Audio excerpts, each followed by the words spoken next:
In the vast blackness of space, far from the bright lights of powerful star nations, a small blue planet called Earth kept turning. For a very long time, it had been unnoticed by the great civilizations that ruled the stars.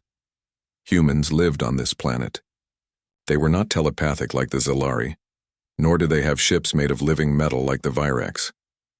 They were simple, stubborn, and full of ideas. Earth was surrounded by moons and rocks. Mars, the red planet, became their first stop. Then came the asteroid belts where humans built floating stations and mining bases.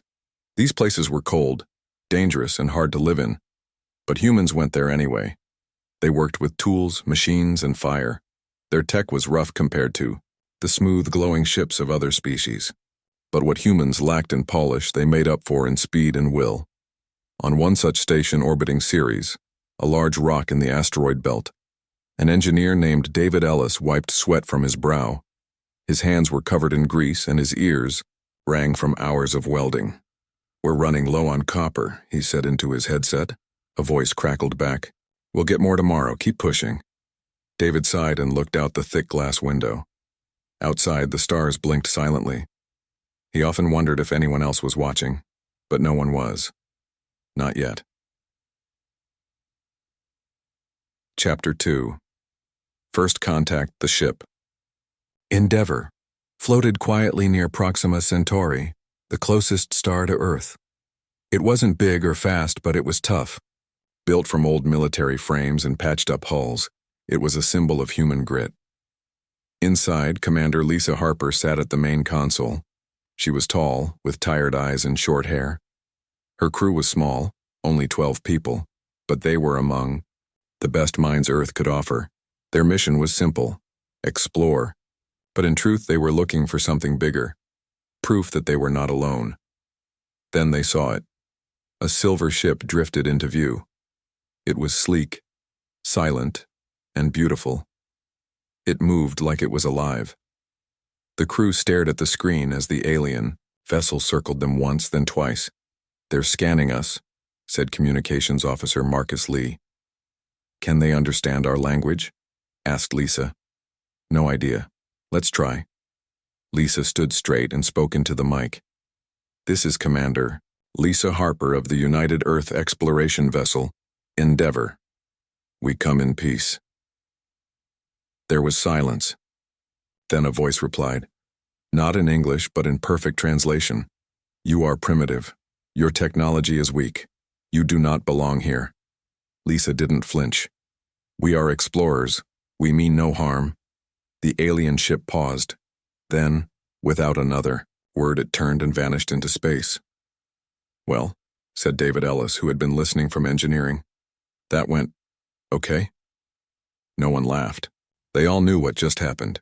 First contact, and humanity had been judged and dismissed. Chapter 3. The recordings back on Earth. In a dark underground room, General Marcus Bryant watched the footage from Endeavour. He wore a uniform, but he looked more like a teacher than a soldier. His face was calm, but his mind was always moving. Beside him sat Dr. Rachel Moore, a scientist with wild hair and tired eyes. She held a tablet showing data from the encounter. "They scanned us," she said. "We don't know how much they learned." Marcus nodded. "Enough to ignore us." Rachel frowned. "You sound happy about that." "I am," he said, "because now we know two things. They can translate, and they think we're harmless." She looked at him. "So we keep pretending."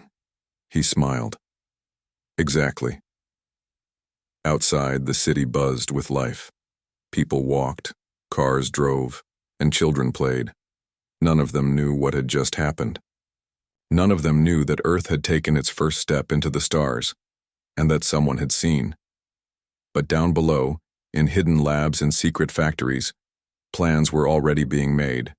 Plans to grow stronger. Plans to rise. Chapter 4. The Builder's Human. Cities stretched across Earth and into space. On Mars, new domes rose like bubbles on red sand. In orbit around Jupiter, massive shipyards began assembling vessels unlike any before. These weren't fancy ships with glowing panels and soft hums. These were built to survive. Made from scrap, steel, and whatever could be found, they were ugly, loud, and strong. At one such site, a young woman named Tina Morgan worked as a systems technician. She was only 23, but she knew more about engines than most adults. Her parents had died during a solar storm when she was a child. Since then, she'd lived on Mars. She stood on a gantry high above a half-built warship. Sparks flew below as welders sealed armor plates. Smoke filled the air.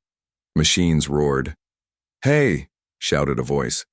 She turned to see her friend Mason, a wiry guy with a nervous laugh and quick hands. He handed her a coffee. "Big day today," he said. Tina sipped her drink. "Yeah, launch test in 4 hours." Mason grinned. "Think she'll fly?" Tina looked down at the ship. "She better. Or we're all dead." They both laughed. But deep down, they knew the truth. This wasn't just a test. It was a message. To whoever was watching. Chapter 5. The Hidden Network. Not all humans worked with hammers and wires. Some worked with code, numbers, and secrets. In a quiet office building in Kansas, a janitor named Kevin Reyes pushed his mop across the floor. No one noticed him. That was the point. He wore earbuds and listened to music, but behind the beat he was downloading data. His phone wasn't a phone. It was a terminal. Every night he uploaded stolen files to an encrypted server. Kevin wasn't just a janitor. He was a ghost. His real job? Hack into alien tech samples brought back from space missions. Figure out how they worked. Break them down. Rebuild them. Sometimes he failed. Sometimes he succeeded. One night, he cracked a Zalari communication module. It was tiny, glowing, and warm to the touch. Inside, he found a map, a list of planets, routes, and frequencies. He copied it all. That night, a single message was sent across the hidden network. "We have their map." Chapter 6. The Dismissal. The Galactic Concord was a council of the oldest and most powerful species in known space.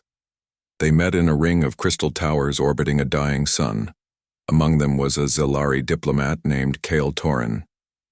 Tall, pale-skinned, and proud, he looked down on the lesser species. A report was read aloud.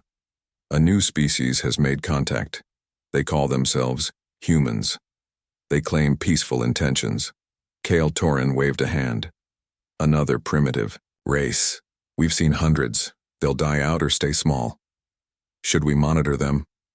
asked another. "No need," said Kale Torin. "They lack psionics. Their weapons are crude. Their ships are noisy and slow. They pose no threat." Laughter echoed through the chamber. "Let them play with their rocks and dirt," said another. "They'll never reach the stars." And so, humanity was dismissed again. Chapter 7. The Plan Begins.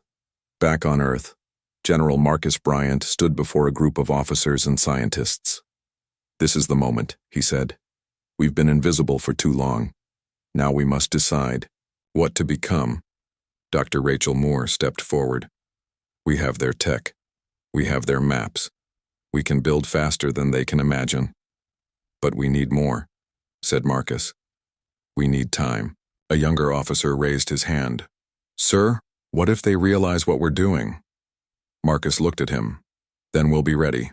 Behind them, a wall screen showed a growing list of projects: ships, weapons, AI, mines, bases.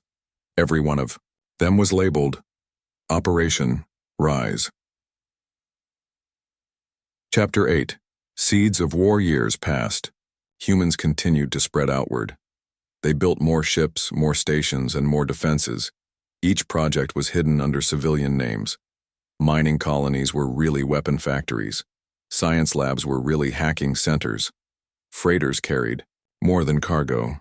They carried knowledge, weapons, and soldiers. Commander Lisa Harper returned to Earth after her mission. She was given a medal and a speech. But behind closed doors, she trained for something else. "Why me?" she asked one night. General Marcus Bryant answered, "Because you were the first to see them, and you didn't run." She nodded. She wouldn't run again. Meanwhile, David Ellis worked on a new engine design. He called it the Raptor drive. It wasn't as fast as alien FTL drives, but it was cheaper, easier to build and harder to detect. It would let humans move quickly and quietly through space. Like ghosts.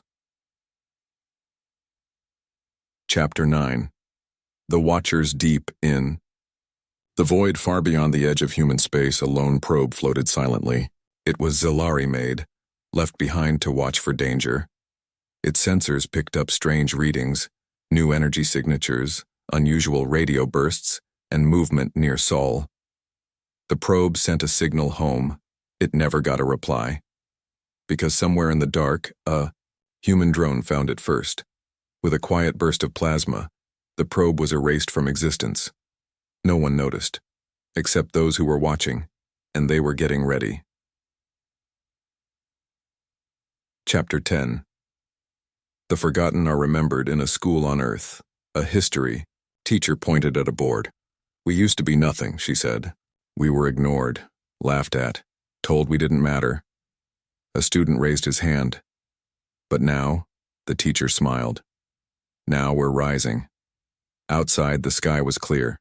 The stars shone brightly, and somewhere out there, in the cold dark of space, the galaxy was about to learn a lesson. They had overlooked humanity. They had underestimated them. And soon, they would pay the price. The planet Epsilon Eridani 7 was a mining world. It sat on the edge of known space, far from Earth but close enough for human ships to reach without being noticed. It was a quiet place, filled with tunnels carved into red stone and machines that dug deep for rare metals. The workers were mostly robots, with only a few alien overseers who came and went. No one saw it coming. One day, the sky turned white. A massive shockwave tore through the atmosphere. Mountains cracked, machines melted. The entire surface shook as if the planet itself had screamed. By the time anyone reached the site, nothing remained, only a crater and silence. The Galactic Concord sent investigators. They scanned the ruins. They checked for weapons signatures. But they found nothing they recognized. There were no energy blasts, no warp trails, no alien tech left behind, just destruction. Someone had used a planetoid as a weapon. They had pulled a small asteroid from its orbit and slammed it into the surface at high speed. It was crude. It was brutal. It was human. Chapter 2. The Investigation. A floating station above the dead world. An alien investigator named Virex-7 studied the damage. He was tall, with skin like polished steel, and eyes that glowed faintly blue. This wasn't natural, he said to his assistant, a young Zilari woman named Lyra Tal. She looked at the data. There's no sign of FTL movement, no energy spikes, nothing we've seen before. Virex-7 narrowed his eyes. That's what worries me. They reviewed footage from nearby probes. Most had been destroyed, but one survived. It showed the asteroid moving, not slowly, but fast enough to break orbit. Lyra Tal frowned. Something pushed it, Virex-7 nodded. With precision. That means intelligence. Could it have been another empire, she asked. No, he said. This was too simple. Too ugly. He paused. It reminds me of the humans. Lyra Tal gave him a confused look. The humans? You think they did this? I don't know, he admitted, but I think we should find out. Bayur, Chapter 3. The hidden Handback on Earth. In a hidden bunker beneath the Rocky Mountains, General Marcus Bryant watched the report from the investigation team. Beside him, Dr. Rachel Moore sipped her coffee and stared at the screen. They're asking questions, she said. Marcus nodded. Good. Rachel raised an eyebrow. You wanted them to notice? I wanted them to wonder, he corrected. We don't want them to know it was us. Not yet. Outside, snow fell silently. Inside, maps lit up the walls.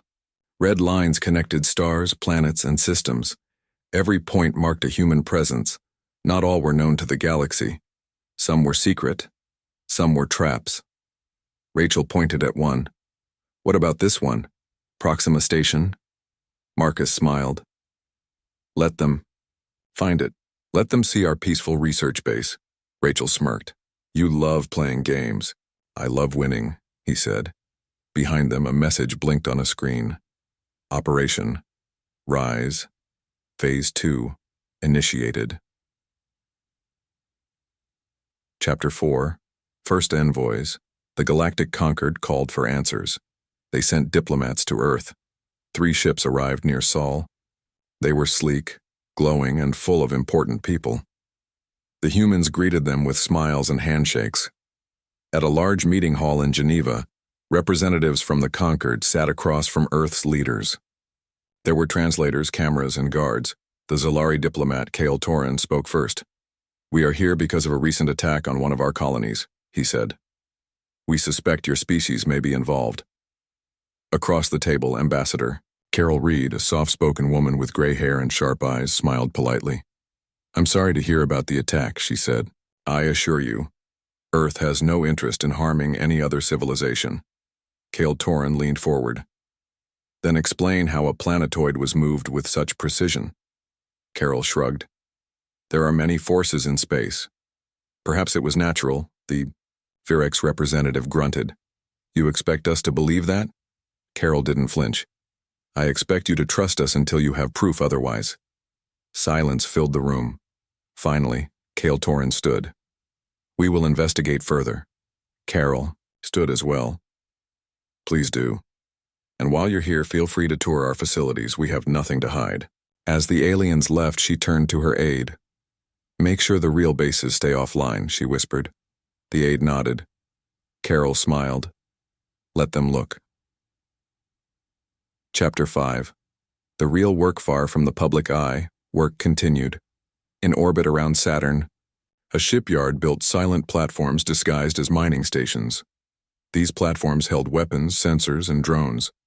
David Ellis worked there now, overseeing the final stages of a new defense system. These things can fire without being seen, he told his crew. No heat, no light, just impact. Tina Morgan, now an engineer, looked at the plans. So they'll hit before anyone knows what happened. David nodded. Exactly. Mason, her friend, laughed nervously. That sounds kind of scary. Tina grinned. It is scary, that's the point. Meanwhile, Kevin Reyes worked from Earth hacking into alien databases. He fed stolen codes back to military teams. He found something big, a list of Concord defense routes. He copied it all.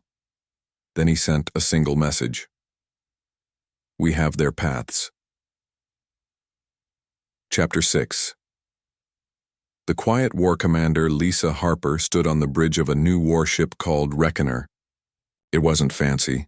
Its hull was thick and plain, its engines loud, but it could vanish from radar. It could move faster than most ships expected, and it carried more than just weapons. It carried fear. Lisa looked at the screen showing enemy positions. Target. Locked, said the pilot. Launch, she ordered. From the dark, drones flew out like insects. They moved silently, guided by AI and human commands. They struck relay stations, fuel depots, and supply lines. Then they vanished. No one knew who attacked, only that someone had, and that they would, again. Chapter 7. A New Kind of Enemy. Concord grew worried. Reports came in from border worlds, ships disappeared, bases went silent. Communications failed. They thought it was pirates. Then they thought it was rebels. Then they realized it was coordinated. Someone was hitting them where they were weakest and vanishing before they could respond. Virex 7 returned to Concord headquarters. This isn't random, he said. It's a pattern. Kale Torin frowned. Who is doing this? Virex 7 looked at him. Maybe the same ones we ignored. Kale Torin shook his head.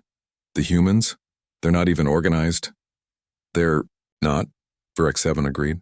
But they're smart, and they're angry. Another voice joined.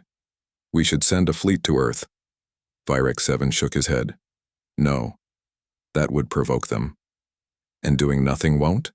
Asked Kyle Torin. Virex 7 looked away. He didn't have an answer. Because the truth was clear. Humanity was no longer invisible, they were rising, and the galaxy had already underestimated them once. Chapter 8. The rising sun back on Earth. Children learned about space in school. In a classroom, a teacher pointed to a map of the stars. "We used to be alone," she said. "Now we're everywhere." A student raised his hand. "Will they come after us?" The teacher smiled. "Maybe, but we'll be ready." Outside, a ship lifted off from a hidden base. Inside, Commander Lisa Harper sat quietly. "Next target?" she asked. Her officer looked at the screen. "Proxima Station." Lisa nodded. "Let's make sure they see us." The ship jumped into the void. Behind her, Earth faded into darkness. And ahead, a galaxy that had forgotten humanity would soon remember. The Galactic Conquered had finally realized the truth. They were under attack, not by a fleet, not by warships or bombs, but by something far more dangerous. A quiet enemy that moved fast, struck hard, and vanished before anyone could react. It started with the relay stations. Then came the fuel depots. Then entire fleets disappeared without warning. And now, Earth was preparing for war. In a hidden command center deep beneath the Rocky Mountains, General Marcus Bryant stood in front of a large screen showing real-time data from across space. Red dots marked alien ships. Green dots marked human forces. The red dots were closing in. "They're coming," said Dr. Rachel Moore, standing beside him. Marcus nodded. "Good." Rachel looked at him. "You sound happy." "I am," he said, "because now they'll see us for what we really are." Outside, snow fell silently. Inside, the world prepared for war.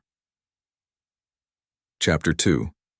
The Defense Grid Sol System, the home of humanity, was no longer just a planet and its moons. It had become a fortress. Hidden satellites orbited the sun, invisible to normal scans. Mines floated silently between planets waiting for targets. AI-controlled drones patrolled the dark spaces between Mars and Jupiter. Every station, every ship, every weapon had been built in secret. Now, they would all be used. David Ellis stood on a platform above Saturn's orbit, looking down at the massive defense grid forming around Sol. "This thing is insane," he muttered. Tina Morgan, his friend and fellow engineer, grinned. "That's the point." She pointed at a screen showing hundreds of small ships being launched from hidden docks. "We've been building this for years." Mason, her other friend, added nervously. "What if it's not enough?" Tina didn't hesitate. "Then we make more." Behind them, a voice crackled through their headsets. "All units report to stations. Enemy movement detected near Proxima." They looked at each other. This was it. The fight was coming. Chapter 3. First Contact. Real-time Commander. Lisa Harper sat on the bridge of Reckoner, her warship. Her crew was silent as they watched the incoming fleet. Hundreds of alien ships, Solari dreadnoughts, Virex carriers, Concord frigates, all heading straight for Sol. Lisa didn't flinch. "Are we ready?" she asked. Her pilot, a young woman named Elena Cruz, gave a sharp nod. "Yes, ma'am." Lisa stood up. "Tell the fleet this is our home. We defend it. No retreat. No surrender." She turned to comms. "Send the signal." Across the system, hidden bases activated. Weapons powered up. Ships launched.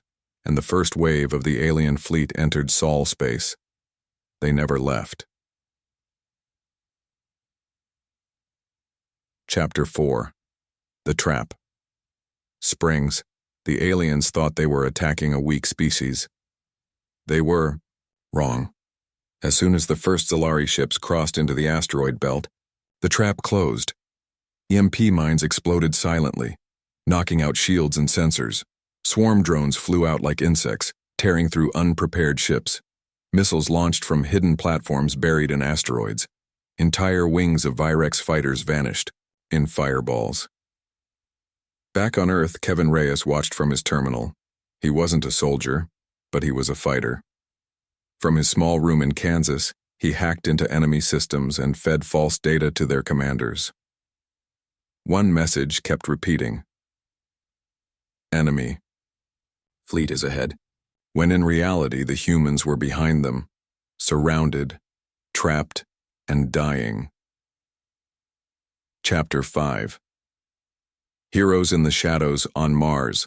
Civilians helped the war effort. Teachers taught children how to use emergency systems.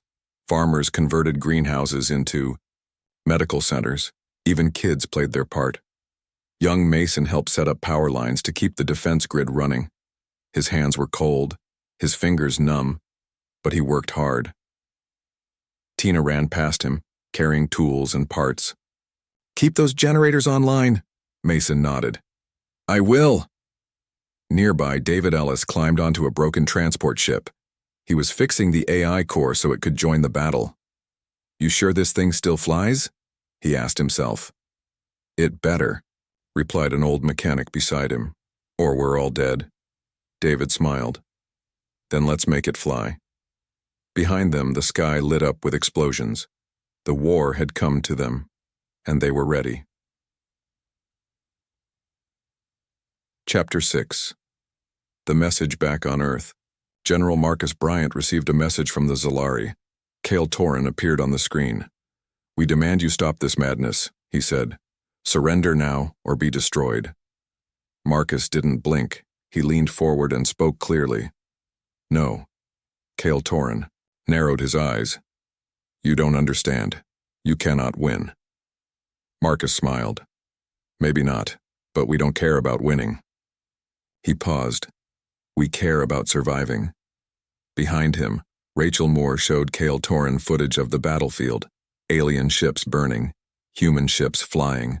Earth's message was clear. "We are not your prey. We are your nightmare." Kale Torin stared at the screen. For the first time, he looked afraid. Chapter 7. The Cost of Freedom. The battle raged for days. Humans lost people. Families mourned, cities burned, but they did not break. In a school in New York, a teacher tried to calm frightened students. "We knew this might happen," she said. "We knew they would come." A girl raised her hand. "Will we survive?" The teacher looked outside at the smoke rising from the horizon. "Yes," she said, "because we're not just fighting for our lives." She paused. "We're fighting for our place in the stars. Above them, human ships fought hard. Some won, some died, but none backed down." Chapter 8. The Turning Point. The tide changed when Reckoner reached the heart of the battle. Lisa Harper led a strike team into the enemy's main command ship. They boarded it quietly. They moved fast. They killed efficiently. And when they reached the bridge, they sent one final message. "Your leaders are gone." The message was broadcast across all frequencies. Alien ships stopped. Confusion spread. Fear followed. Without command, the fleet broke apart. Some tried to flee. Most were destroyed.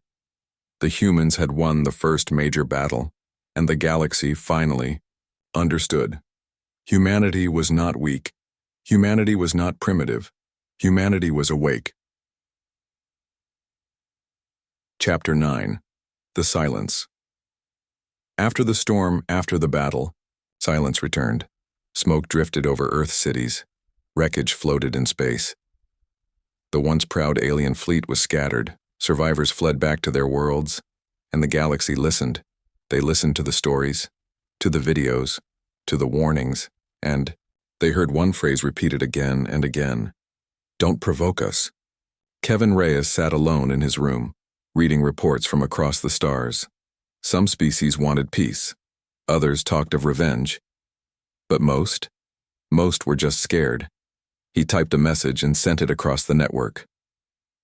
They know now. Chapter 10. A new kind of power back in the underground bunker. General Marcus Bryant looked at the stars. Rachel Moore stood beside him. "They'll try again," she said. Marcus nodded. "Probably." She frowned. "So what do we do now?"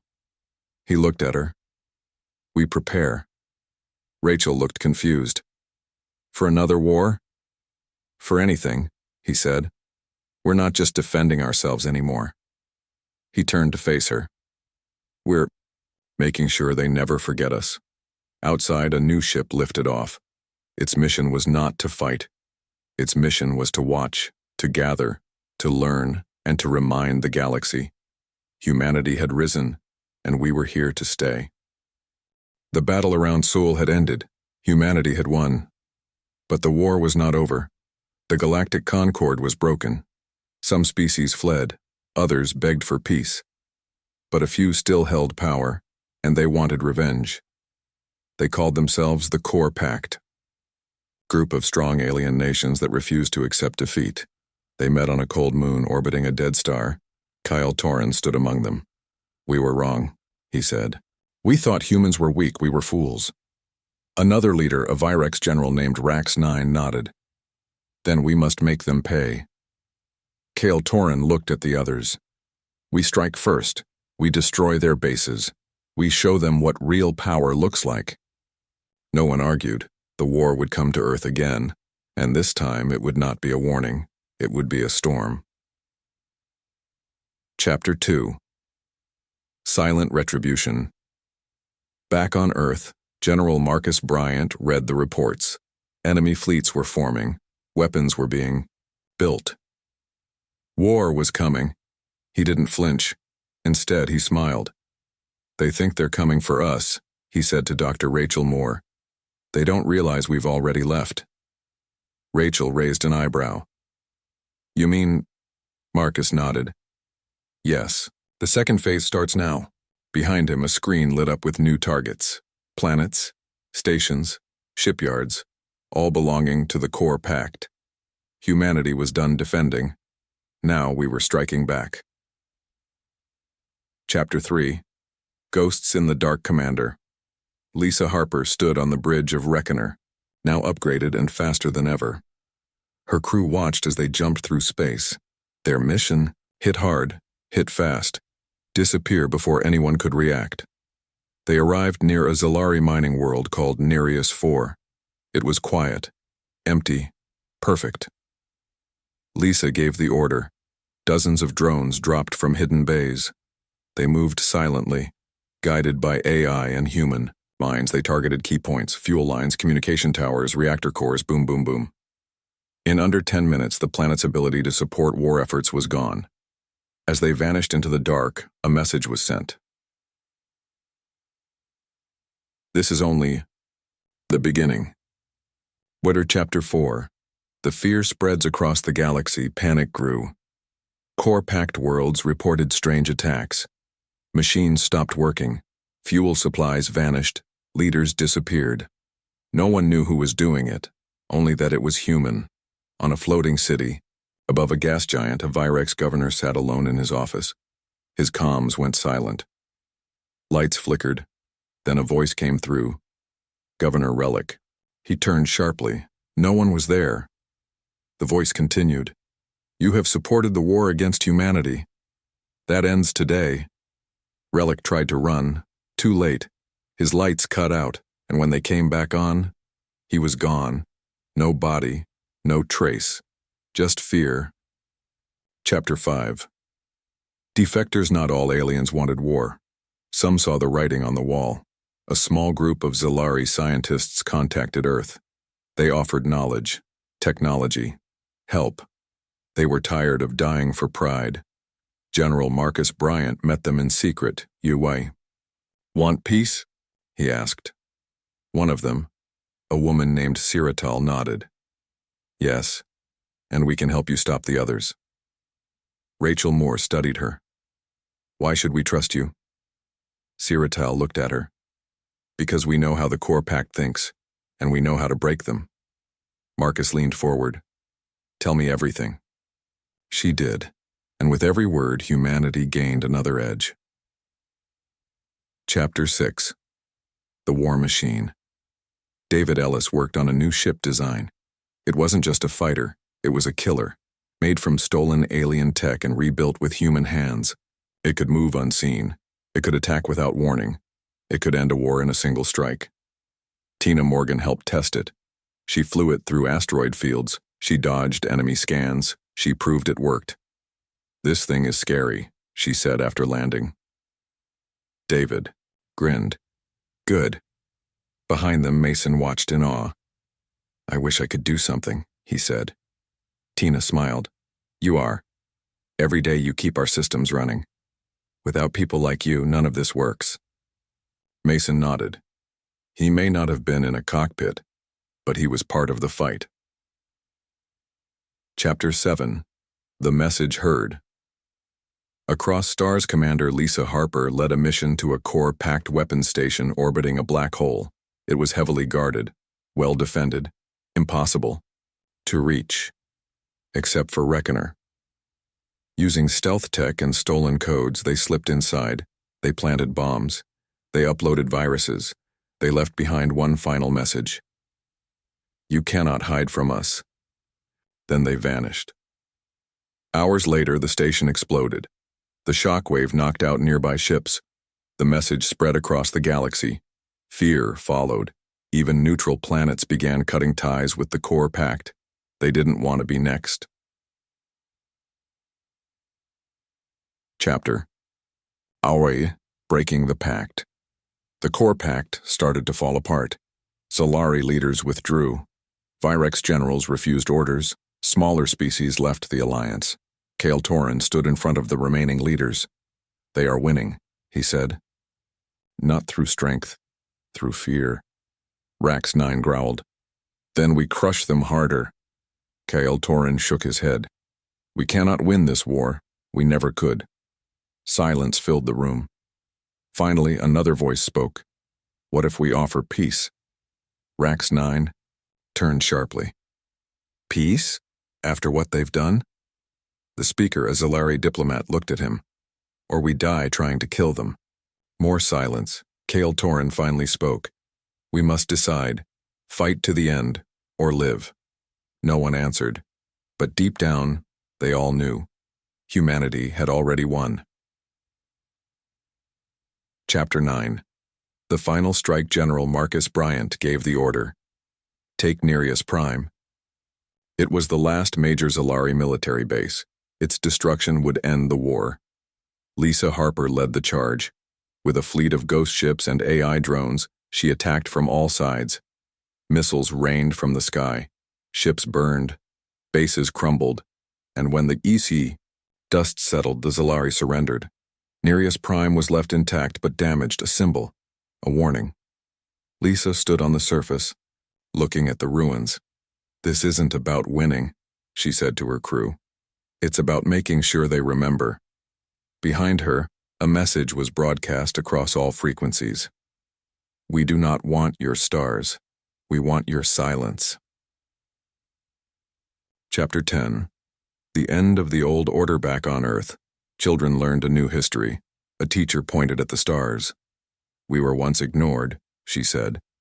"Now we are feared." A student raised his hand. "Is that good?" The teacher smiled. "Maybe not, but it is necessary." Outside, the sky was clear. Human ships floated above cities. Peace had returned. For now. Inside a hidden command center, General Marcus Bryant looked at the stars. Rachel Moore stood beside him. "They'll try again someday," she said. Marcus nodded. "Probably," she frowned. "So what do we do until then?" He looked at her. "We watch." He paused. "And we wait." Above them, a lone probe drifted past the edge of known space. It carried a repeating message. "This is humanity. We remember being ignored." And the galaxy remembered too. Humanity had risen and no one would forget. Ever again. The war was over, but peace didn't feel like peace. Across the stars, silence had fallen, not because everything was calm, but because everyone was afraid. The Galactic Concord was gone. The core pact had broken apart. Some species still lived in their old cities. Others had fled into hiding, and one species stood tall above them all. Humanity. On Earth, life went on. People walked through the streets, children played, families ate dinner together. But behind closed doors, plans were still being made, because even in peace humans knew something no one else did. Silence could break, and when it did, someone would pay. Chapter 2. The fall of old powers. Kyle Torin sat alone in a ruined palace on his homeworld. Once he had been proud, now he was just tired. His people had ruled the stars for thousands of years. Now, they hid, Zilari ships, no longer flew through space without fear. Their colonies stayed quiet. Their leaders spoke in whispers. They had lost more than a war. They had lost control. A voice came from the doorway.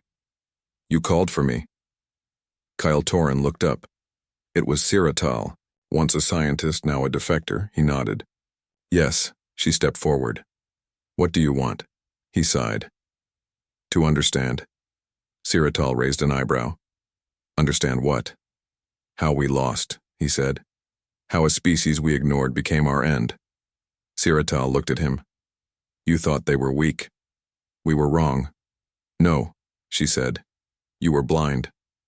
She turned and left. Kyle Torin sat there staring at the stars. He didn't speak again. There was nothing left to say. Chapter 3. The rise of fear spread across the galaxy.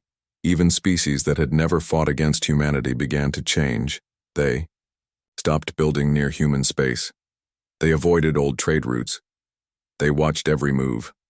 And they whispered about Earth. Stories passed between pilots, between scientists, between parents telling bedtime stories to their children. The humans are watching. They strike without warning. They don't ask questions, they just destroy. No one knew which stories were true. It didn't matter, because fear doesn't need truth. It only needs belief, and the galaxy believed. Everywhere, planets started pulling inward, isolating themselves, hiding. The great galactic powers were breaking apart, not from war, from fear, of one species, humanity. Chapter 4. A New Kind of Rule. General Marcus Bryant stood in a dark room beneath the mountains. Around him, screens showed maps of space. Red dots marked enemy worlds. Green dots marked human influence. Most of the red dots were gone. Only a few remained. Rachel Moore stood beside him. "They're scared," she said. Marcus nodded. "Good." She frowned. "Do we really want this? To rule through fear?" He looked at her. "We don't rule. We remind." She waited. He continued. "We don't want to conquer. We want to survive. And if the galaxy remembers how easily we destroyed them, maybe they won't try again." Rachel looked down. "Maybe." Marcus smiled. "Or maybe they'll try anyway. That's why we keep preparing." Behind them, a message blinked on the screen as Operation Rise, Phase Final. Rachel read it slowly. "This is it," she said. Marcus nodded. "Yes. Now we make sure they never forget us." Chapter 5. Life in the shadow of fear on Mars. Life was changing. Tina Morgan worked in a new lab. David Ellis helped build better engines. Mason studied to become a pilot. They weren't soldiers, but they were part of the fight. Every day, they built something stronger, something faster, something deadlier, because they knew the truth. Peace was temporary.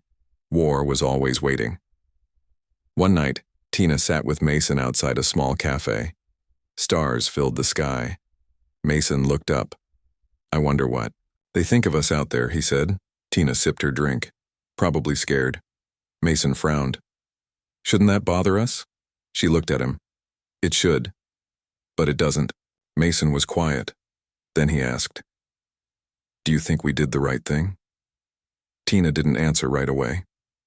Finally, she said, "I think we did what we had to." Mason nodded. They both looked back at the stars. Somewhere out there, someone was watching, and hoping that Earth would stay silent. Chapter 6. The Defectors. Choiceel stood on a hidden station orbiting a forgotten moon. She wasn't Zalari anymore. She was human ally, and that made her dangerous. Beside her stood other defectors, scientists, engineers, pilots, all who had left their own kind to join humanity. One of them, a young Virex named Jax Wren, looked at her. "What happens now?" he asked. Siratal looked at the data on her tablet. "We help them," she said. Jax Wren frowned. "Why?" She looked at him. "Because we saw what happened to those who fought them." He swallowed. She added, "And because we know what they can become."